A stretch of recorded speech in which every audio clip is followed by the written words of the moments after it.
And SZA. Okay, hey, I get it. I'm not saying he can't like Megan and SZA. I'm just saying I need him to also like Doja Cat. Maybe Ice Spice even. That would make me. Someone said Ice Spice at the same time as me. I'm dead. He's like, I see it. Okay. And I think what made it worse is like not only did he have these crushes, he would like bring them up all the time. Yeah, it was weird. I told him once, I was like, I feel like you're not affectionate enough. And he was like, it's not just you, Alexis. I would be this way with Megan, too. Yes, as in Megan the Stallion. As if they're on a first name basis. That's Miss Stallion to you. You don't know her. Also, like, what kind of man is so delusional that you think you're gonna get with Megan the Stallion and still treat her wrong? That's crazy. Like, you're not even a good man even in your dreams. That's upsetting. Maybe it's just I'm a girl's girl. I feel like if you're gonna hypothetically bring a woman into this relationship, you better hypothetically treat her better than me. That's all I'm saying. It is upsetting. It's honestly my fault because I ended up dating the type of dude who liked me. And I'm gonna be honest with y'all. I hate the guys who like me.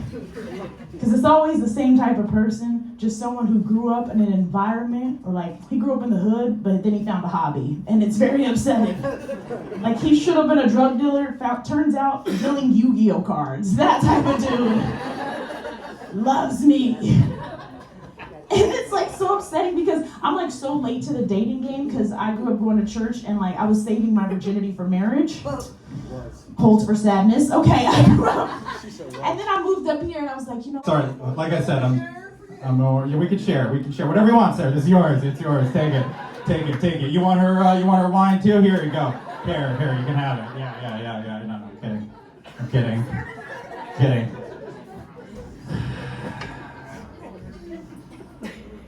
My name is Sachin. It's not the easiest name to pronounce, so in high school, I came up with a pickup line. I was like, I'm Sachin. It's like, such a good guy. Yeah, it didn't work. As you can tell from that reaction, it didn't work in high school, college, grad school. When I moved to New York, I just got married like 3 years ago. Had to retire that pickup line.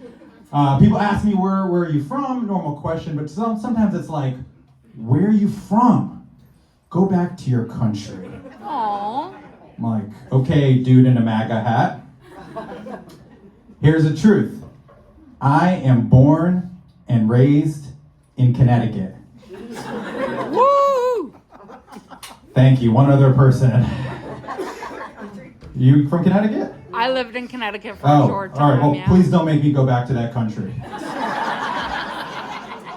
There are not a lot of brown people in Connecticut. I know I don't look like I do stand-up comedy. I look like the assistant regional manager of a Verizon Wireless. Spirit was like, that is true. Thank you for validating. I'm Indian, and we've gone from the help desk to the top. Like the CEOs of all these big American multinational companies are run by Indians. Like the CEO of Google or IBM, Microsoft, FedEx, Chanel, all Indians. It's true. And you know what else all these Indian CEOs have in common? They do not like giving discounts to other Indians. But my brown ass is gonna keep trying. I went to a FedEx. I was about to pay for my package. The CEO's Indian of FedEx, so I just did a little Indian head shake.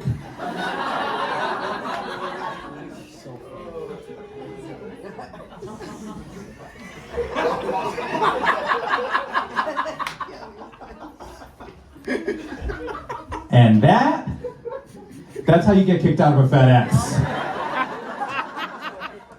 And arrested by the NYPD for engaging in suspicious interstate commerce. That's what my lawyer told me. I don't know whatever that means. Then I went to a Chanel store because the CEO of Chanel is Indian, and I was like, don't do the Indian head shake.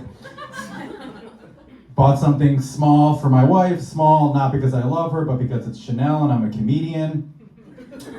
And I was about to pay for the item, and I was at the register, and I just did a little Bollywood Bhangra dance.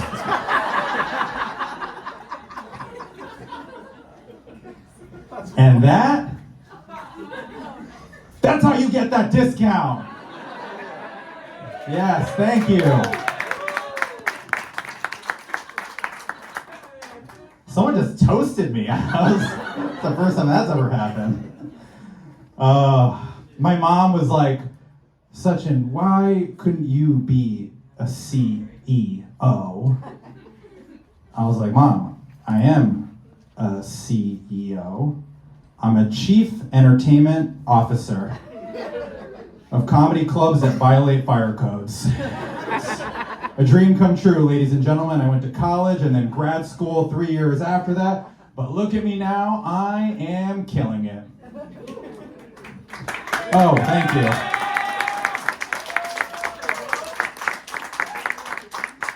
I'm actually not killing it. I'm over 40 and I'm in 2 kinds of therapy. Physical therapy because I'm having some shoulder pain. I like to call it, I'm having some ouchies there. And therapy because I suffer from generalized anxiety disorder. Oh, thank you for clapping. You must not have anxiety. I like to, it's kind of a loaded term, so I like to call it a brain boo-boo. But I'll tell you a quick story. I gotta get out of here. I was on an airplane, had a little anxiety issue. I think on a plane, we fantasize about the Mile High Club, which was when people would have sex in an airplane bathroom. How do you fit 2 humans in there now? I can barely pee. My Mile High Club is getting extra miles on my American Airlines Advantage credit card. But I ended up having an anxiety issue, so I joined the Anxiety Attack Club. Had to try to calm myself down, so I put on a movie. It ended up being like a Liam Neeson movie trying to stop a terrorist attack. I didn't think people would feel comfortable seeing me watch that film, so then I put on some stand-up comedy, and it was Kevin Hart. He sold out an arena, and I was like, well, I'm not doing that. Caused me some anxiety. Stopped that. Then the plane started having some turbulence, and I got really scared, so I jumped out of my seat. I ran towards the front of the plane.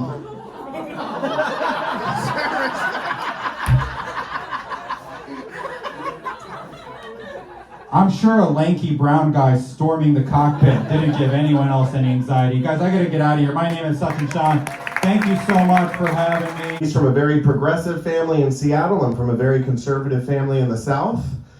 He has an adopted Asian sibling who identifies as non-binary. And I received not 1 but 2 shotguns for my 12th birthday. I mean, his family basically diagnosed him as gay at 3 years old, and then his mother just stood outside of his closet door, tapping her foot, waiting for him to come out, which he did at 14 years old by writing an essay in class called Different, Could You Die? Then she took him to lunch, got their nails done, and spent the afternoon watching reruns of Will and Grace. That was not my experience. I'm not sure I've come out to my mother yet. I mean, I will, it just hasn't come up, you know? I am from Alabama and gay at the same time. That's why my pronouns are he, him, and y'all. It's hard growing up in the South. You know, when you're gay and Jewish. We weren't Jewish, I'm just saying. Not ideal. Not a lot of Jews in Alabama. It's just Baptist, First Baptist, and Southern Baptist, and that's what they call religious diversity. I'm actually Catholic. I was Catholic. I'm in recovery, but growing up, we were super Catholic. I mean, every Sunday, every holy day of obligation.